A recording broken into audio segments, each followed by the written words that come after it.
Olá, bem-vindos ao segundo episódio da segunda temporada do Alfazemas da Alma.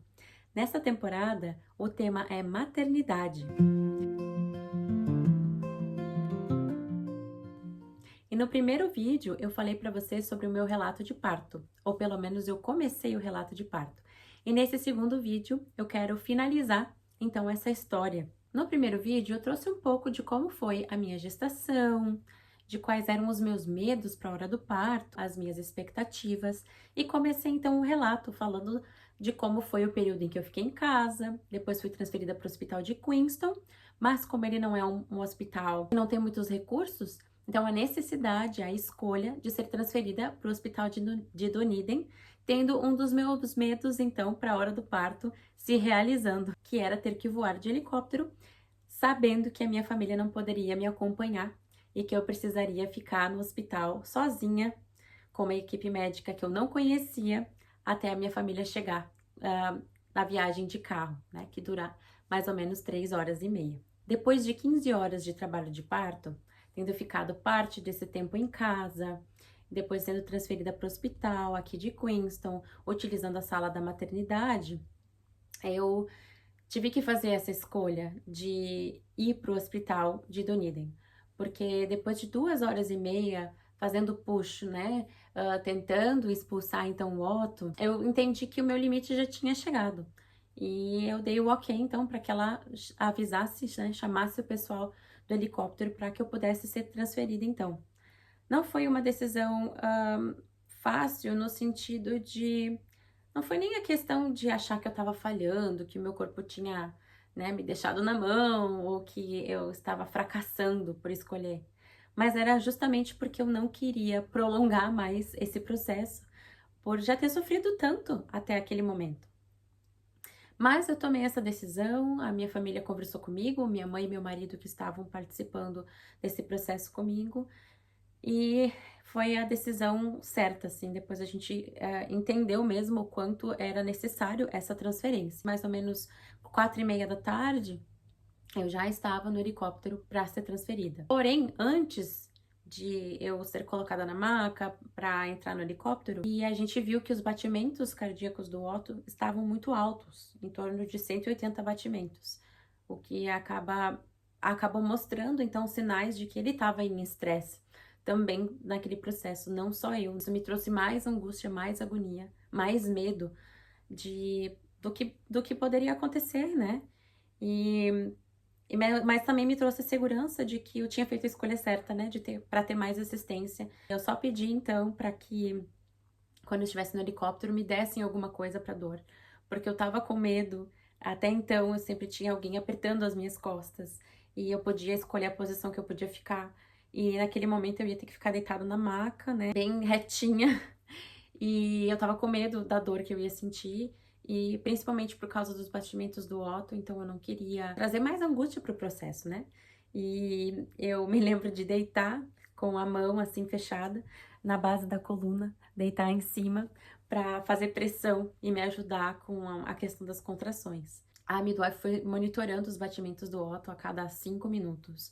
E depois de mais ou menos 15 minutos ali nesse processo já voando, os batimentos dele ficaram estabilizados de novo. E ali já começou a me dar um alívio. E eu até consegui curtir um pouquinho o voo, olhar para fora e curtir um pouquinho da paisagem. Era final de tarde, né? Chegando então no hospital, eu já fui direto, levada pro quarto. Eu fui muito bem recebida pela equipe do Hospital de Dunedin. Foram, assim, pessoas maravilhosas, pessoas incríveis que estiveram ali comigo naquele momento. Eu nunca vou esquecer a midwife, né, a enfermeira que ficou ali comigo. Eu nunca tinha visto, ela nunca tinha me visto, mas ela foi, assim, um anjo, porque ela ficou o tempo todo ali comigo, porque ela viu o quanto eu estava debilitada e o quanto eu estava com medo, né, sem ter ninguém ali, sem conhecer ninguém. Veio a médica falar comigo, ela me perguntou e confirmou algumas informações, e para que então a gente pudesse traçar um plano que fosse bom, né, dentro das minhas condições. O que ela me recomendou era que eu tomasse uma epidural para que eu pudesse descansar, para que eu pudesse respirar um pouco, até também para dar um tempo de talvez a minha mãe e o meu marido chegarem lá para o nascimento do Otto. E depois desse tempo, então, esperar para que eu dilatasse 100%, porque ela constatou que eu estava apenas com 7 centímetros de dilatação, e não os 10 centímetros que eu estaria aqui em Queenstown. E elas também checaram a posição do Otto, e o Otto estava numa posição não favorável para continuar o parto normal naquele momento. E eu aceitei na hora, porque eu precisava muito de alguma coisa para me ajudar com a dor. Mas, assim, na minha mente, eu não falei para ela naquele momento, mas eu não queria mais fazer o push, porque eu já tinha ficado com trauma de passar por esse processo, né? De tão desgastante. É claro, o Otto não iria nascer. Se eu só realmente estava com 7 centímetros, o Otto não iria nascer aqui em Queenstown, no hospital. Por causa das tentativas de empurrar, o meu cérvix também estava inchado. Então eu tinha que esperar também para ver como que isso ia ficar. O anestesista levou para mim séculos para chegar. Eu acho que ele levou, na verdade, mais ou menos 1 hora para conseguir chegar, me atender. E a enfermeira, né, que estava ali comigo, como eu falei, ela foi incrível. O nome dela é Kelly. E eu pedi para ela, por favor, segurar minha mão, porque eu tava com medo. E ela muito gentilmente segurou minha mão, foi falando afirmações positivas, foi me ajudando a passar pelo momento, né? Ela teve bastante compaixão e empatia por mim. Eles colocaram o acesso da epidural, eu mesma administrava as doses, né? Eu tinha um controlezinho e sempre que eu precisasse eu apertava para que entrasse mais medicamento. E ela falou, olha, tu não tem como ter uma overdose de epidural, né? Dessa forma como ela é administrada. Então, sempre vai apertando de tempos em tempos para que não passe o efeito. Realmente eu consegui descansar depois que a epidural fez efeito. Eu ainda sentia as contrações, não sentia dor, mas sentia as contrações. Mas foi um alívio muito grande já poder dar esse respiro. A minha família conseguiu chegar lá no hospital, eu acho que era por volta de 9h30 da noite, 9h30 da noite. Eu estava no hospital desde as 5h30 da tarde. Eles chegaram no hospital já no quarto procurando pelo Otto, porque para eles o Otto já tinha nascido. E eu ainda estava naquele estado com barrigão, com o Otto lá dentro, deitada na cama, esperando. Depois de mais ou menos 2 horas que eu já estava medicada e que a minha família já estava ali, a médica veio novamente falar com a gente e ela me disse que eu tinha dilatado 1 centímetro mais, apenas.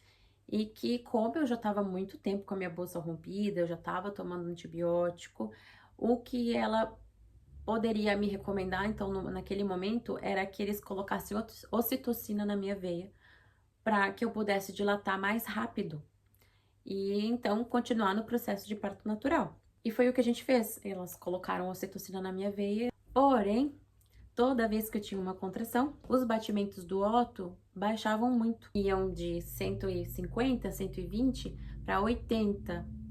Então, eu não conseguia de jeito nenhum dormir, não conseguia de jeito nenhum descansar, porque eu ficava ouvindo o medidor bipando, e quando vinha a contração, que eu sentia que tinha uma contração, eu olhava, os batimentos dele baixavam muito. E não tem jeito de uma mãe descansar dessa forma.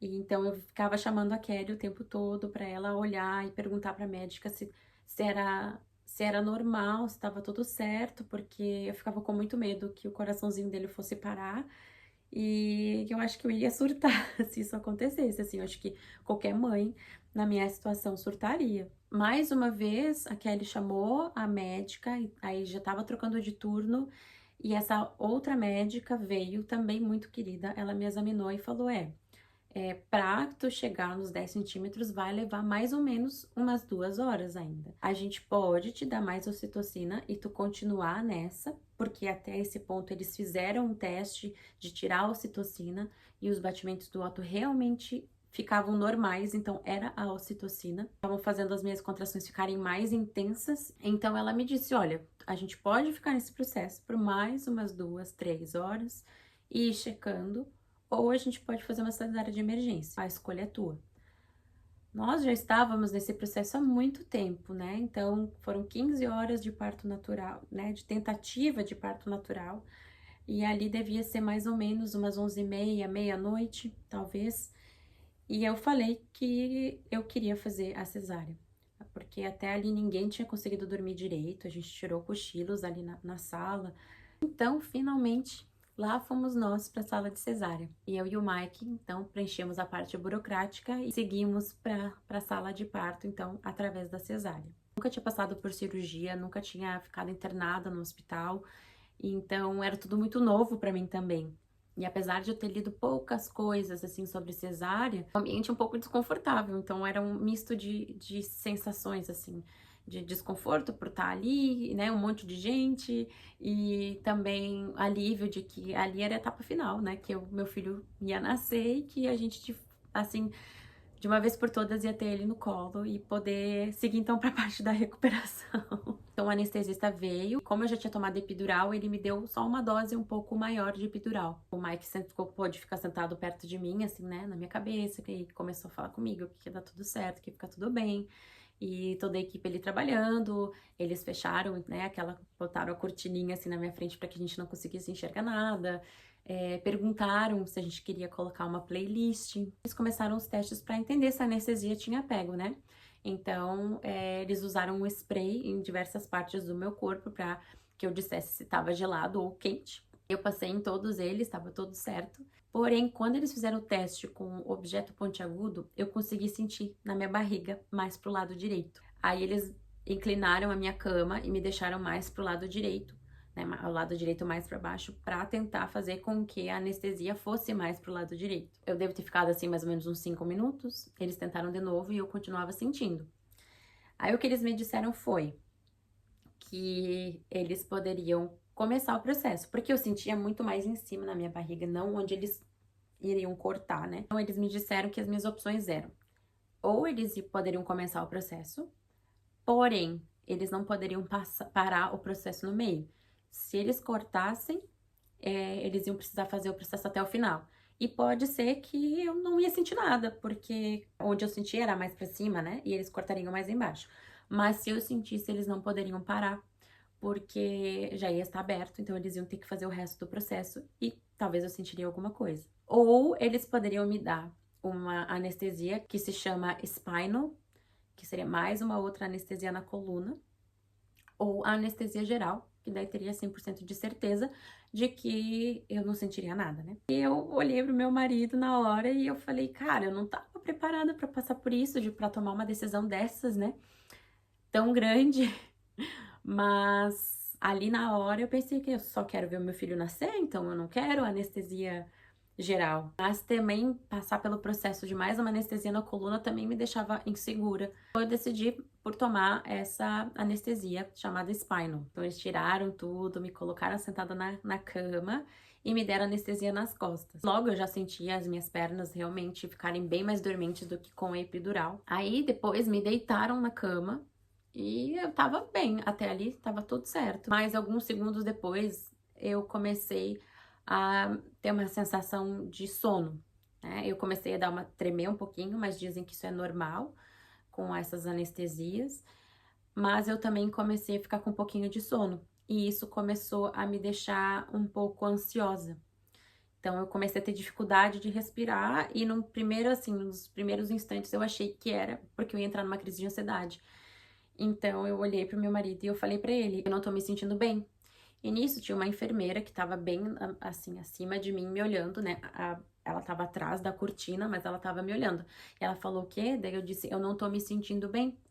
E eu tô ficando ansiosa porque eu não tô me sentindo bem. Eu vou entrar numa crise de pânico. Só que eu falava isso de uma forma muito devagar. E aí eu disse, eu tô com muito medo de que eu vou entrar numa crise de ansiedade e eu vou parar de respirar e eu não vou conseguir falar pra vocês, porque eu não tô conseguindo falar, né? Eu puxava ar e o ar não vinha direito e eu tava com uma sonolência e eu tava começando a entrar em pânico. Nisso, ela já chamou o anestesista veio e eles já trouxeram pra mim o oxigênio, colocaram a máscara de oxigênio no meu rosto e ele falou, puxa o ar. E eu tentei puxar ar e eu não consegui, não veio nada. Aí ele tirou e passou para outra pessoa. E nesse momento eu realmente tentei puxar ar e nada, não puxei absolutamente nada de ar. Eu só me lembro de olhar assim para o rosto daquela enfermeira e dizer: eu não vou sobreviver, porque realmente não vinha ar, assim. E ali eu apaguei. O Otto nasceu no dia 27 de julho de 2025, às 2h40 da manhã, através de uma cesárea de emergência no hospital de Dunedin, na Nova Zelândia. Eu, infelizmente, não estava acordada para receber o meu filho, que era o que eu mais queria. Meu marido, infelizmente, não estava na sala comigo naquele momento, porque a dose de anestesia foi mais do que deveria ter sido e a anestesia subiu e parou meu diafragma e por isso que eu não conseguia puxar o ar. Mas ele nasceu bem, nasceu forte, com 3,2 kg e 50 centímetros.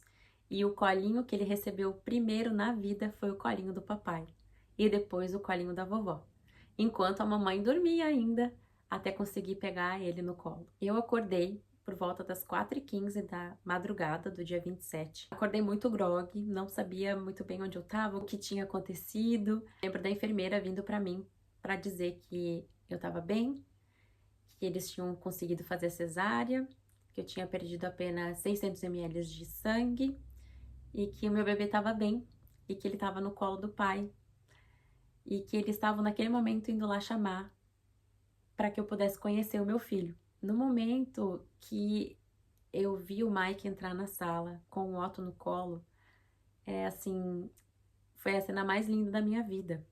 A coisa mais linda, sabendo que o meu filho nasceu, que ele estava bem apesar de tudo, de toda a nossa aventura, de toda a nossa história, e que o primeiro colo foi o colo do pai, com muito amor, com muito carinho, com muita segurança para ele, que tinha acabado de chegar nesse mundo.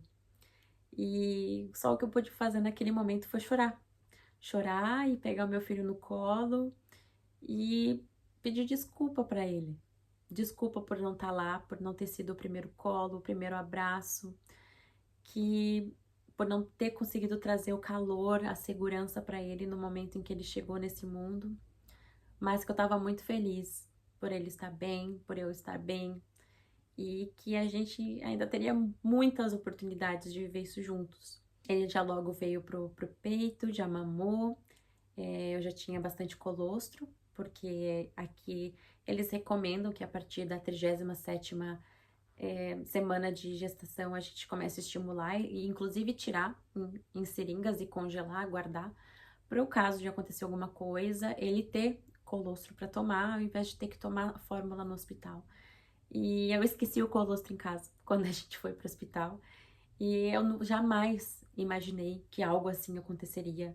Jamais imaginei que eu não estaria ali no momento do nascimento dele. Tanto que eu ainda falei, esquecemos o colostro, mas tudo bem, se precisar é rapidinho, eu tiro. Se ele precisar, na hora eu tiro e dou pra ele, né? As enfermeiras podem dar se acontecer alguma coisa, mas tá tudo certo. Ele pôde esperar, porque como foram só mais ou menos 2 horas, até que eu acordasse, ele pôde esperar, ele ainda estava com os nutrientes da placenta, né, no corpinho dele. Depois vieram conversar com a gente, o pessoal do hospital e o anestesista, acho que vieram 4 vezes as pessoas conversar com a gente, e o Mike também me falou como foi para ele, né, que no momento em que eu apaguei, que eles me deram a anestesia geral, tiraram ele da sala, porque ele não poderia ficar ali, né, ele provavelmente atrapalharia se ficasse ali, iria se apavorar. Então ele foi levado para a sala onde a minha mãe estava, né? O quarto, no caso, que a gente ficou depois. Eles vieram me explicar o que tinha acontecido, eles precisaram me entubar, justamente então porque a anestesia subiu. E que esse é um caso muito raro, porque é muito difícil tu saber a dose de anestesia para dar quando a pessoa já tomou várias outros medicamentos, né? Eu já estava com epidural, então eles não tinham noção do quanto o meu corpo tinha absorvido ou não. Então ele meio que foi assim a intuição, porque o medo dele era que colocar pouca anestesia, né? Aquela spinal que eu tomei na sala de cirurgia e eu ainda continuar sentindo. Então ele colocou uma dosagem que claramente foi uma dosagem maior do que eu precisava e fez com que eu não conseguisse puxar o ar. Então, assim, nós recebemos toda a assistência psicológica também. Eles sempre perguntavam se a gente tinha alguma dúvida, porque eles ficaram muito assustados, né? E é claro, depois quando a gente para pensar, eu poderia não ter sobrevivido, né? Poderia ter acontecido alguma coisa comigo ou com o Otto. Então a gente teve muita sorte e ficou muito feliz e estava muito feliz de estar formando a nossa família naquele momento, porque ele também poderia ter precisado ficar na UTI ou alguma coisa assim. E a gente estava finalmente todos juntos no quarto de recuperação, né? Todo esse processo me trouxe muitos pensamentos, alguns medos, alguns momentos de angústia no depois. Como eu já falei, eu nunca tinha passado por um processo cirúrgico, então eu não sabia como o meu corpo ia responder.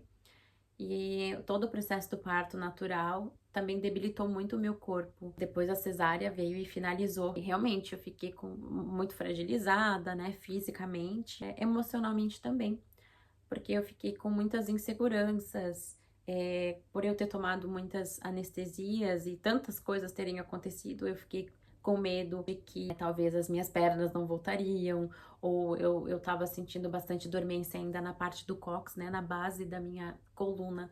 Então eu tava com medo de que algo permanente pudesse ter acontecido por causa das intervenções, a recuperação do corpo, por ter passado pelos dois processos. Então eu pude ver assim o quanto nós humanos nós somos fortes, né? Agora falando também das mulheres, né, nesse processo de gerar uma vida, o quanto o nosso corpo é forte. E, gente, a gente gera uma vida, a gente, né, tem capacidade de formar um ser humano dentro da gente, e a gente passa pelo processo de parto natural, tem muitas mulheres que passam sem intervenção nenhuma, outras com intervenção, enfim. Mas o quanto o nosso corpo é incrível, mas ao mesmo tempo o quanto nós somos frágeis em outro lado também. E o quanto a nossa mente precisa estar muito conectada com o nosso corpo para que a gente possa ir além, né? Porque esse processo leva a gente além dos nossos limites. E não é só naquele momento, depois tem todo o processo de recuperação. E eu tenho certeza que um processo de recuperação de um parto natural é muito mais fácil do que de uma cesárea.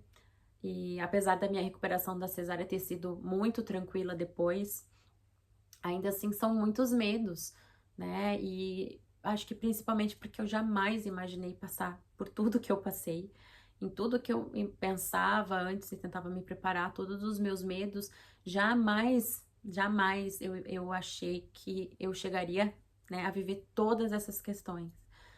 Mas enfim, eu estava ali e uma coisa que me ajudou muito a fazer com que o meu puerpério fosse mais tranquilo e a fazer com que, né, a minha mente se mantivesse mais estável foi compartilhar os meus medos sempre que eles apareciam, por mais que pudesse ser bobo, por mais que aqui dentro ele fizesse sentido, mas falando talvez nem fizesse sentido.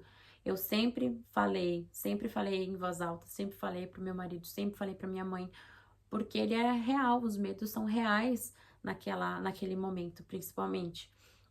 Então, foi muito importante pra mim já começar nesse processo. E por eu me conhecer, né, de antes de estar assim nesse estado frágil, isso também, eu sei que isso me ajuda, que isso é algo que me ajuda a transitar pelos processos de forma mais tranquila, né? Sabendo que eu tenho o suporte.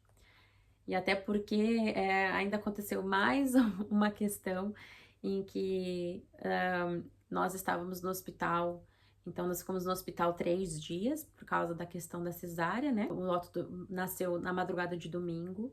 Na segunda-feira, final de tarde, estávamos todos no quarto e minha mãe e meu marido estavam revezando um quarto de hotel, né? Um hotel. E a minha mãe passava as noites comigo e o meu marido vinha e passava o dia comigo. Então tava perto da hora dele ir pro hotel quando a gente sentiu um cheiro de queimado, um cheiro forte no ar e disparou o alarme de incêndio do hospital. E naquele momento eu entendi o quanto eu tava frágil emocionalmente, porque eu comecei a ter uma crise de pânico e eu falei pra eles, assim, que eu tava apavorada. Porque só que eu conseguia imaginar era assim, depois de tudo que aconteceu, mais isso. Eu só conseguia visualizar o prédio do hospital pegando fogo e a gente tendo que sair correndo e assim, eu tô muito frágil, né, eu não tenho condições de levantar daqui, pegar meu filho no colo e sair correndo. Então, o quanto a nossa mente às vezes nos leva para lugares, muito mais distantes da realidade, porque no fim era só um alarme falso. O meu marido queria sair para perguntar o que tinha acontecido e eu não queria que ele saísse, porque eu queria que todo mundo ficasse ali pertinho de mim. Por esses 3 dias eu não conheci nada mais do que aquele quarto e aquele banheiro. E isso também me trouxe muito desconforto, porque se eu precisasse sair dali, eu não sabia como sair, né? Eles estavam indo e voltando, iam na cafeteria do hospital, eles iam pro centro da cidade, eles iam pro hotel, e eu não, eu só, tudo que eu conhecia, né, desde o momento em que eu virei mãe, desde o momento que eu entrei naquele quarto, era tudo que eu conhecia, era o quarto e o banheiro. Então isso também me trouxe uma agonia e fez com que eu quisesse melhorar, em que eu levantasse naquela noite depois, então, de tudo ter dado certo, os bombeiros vieram por procedimento, porque realmente era um alarme falso. Eu levantar, precisei caminhar para dizer para mim mesma que se qualquer coisa acontecer, eu tenho condições e que eu vou me recuperar e que foi só aquele momento de fragilidade e que tá tudo bem. Realmente ficou tudo bem. Nós tivemos altas do hospital e para não viajar no mesmo dia, porque nós tivemos alta final da tarde, nós ficamos uma noite em Dunedin, então, no hotel onde eles estavam. Isso também me trouxe um misto de sensações, sair do hospital e enxergar o mundo e conseguir ver que eu estava muito mais perto da saída do que eu imaginava. Mas ao mesmo tempo, uau, que medo, o mundo. E agora eu sou mãe, agora eu tenho um bebê que depende de mim. Será que eu vou dar conta? E também sair do ambiente hospitalar, em que qualquer coisa, se acontecer qualquer coisa, a gente aperta o botão e alguém vem com um remédio ou vem te checar, vem te dar assistência, né, com as trocas de fralda do bebê, com os choros do bebê. Então, saber que a gente está assistido ali, naquele momento, se precisar, assim, tá a segundos de alguém vir. Então, é um misto de sensações que esse momento em especial me trouxe e que aos poucos foi se quebrando, foi trazendo mais suavidade até para lembrar desse momento, até para que os meus medos fossem embora. Então tudo isso me trouxe muitas lições. Foi muito importante para mim me conhecer antes de passar por esse processo todo, antes de me sentir vulnerável, de me sentir mais humana do que nunca e, e entender quem eu sou, entender o que eu preciso nos momentos em que eu realmente estou frágil. E é sobre isso, é sobre a gente olhar pra gente e utilizar o que a gente necessita nos momentos difíceis e conseguir passar para as pessoas que são o nosso suporte também o que é preciso. Porque quem é suporte de verdade nunca vai dizer que é besteira o que tu tá falando, ou o que tu tá pensando. Sempre vão, né? As pessoas sempre vão estar ali para te dar a mão, para te dar um abraço, nem sempre sabendo o que dizer, mas eles vão estar ali dando suporte. Mas a gente precisa direcionar, a gente precisa saber o que a gente precisa. Fica muito mais fácil quando a gente sabe e consegue passar adiante. Então é isso, gente. Esse foi o meu relato de parto, uma super aventura, como eu falei lá no início. E hoje em dia eu não carrego mais dores, né? Dessa questão de não ter conseguido pegar o Otto no colo. A gente já criou um laço de outras formas, com certeza. E foi totalmente fora da minha expectativa o que aconteceria. Mas hoje a gente tá muito feliz com o nosso pequeno e muito grato por tudo que a gente viveu, por toda a assistência que a gente teve. E, assim, pra mim, por eu estar aqui, né? Por eu estar aqui, quando a gente passa por esse momento tão intenso quanto foi pra mim aquele momento de apagar ali na sala da cesárea, a gente sempre enxerga o mundo, a vida, né? De uma forma diferente, mais especial. Tá bom? Muito obrigada por terem me ouvido até aqui. Fiquei muito feliz de compartilhar essa história com vocês. E se quiserem, deixem comentários. E até a próxima. Um beijo. Tchau.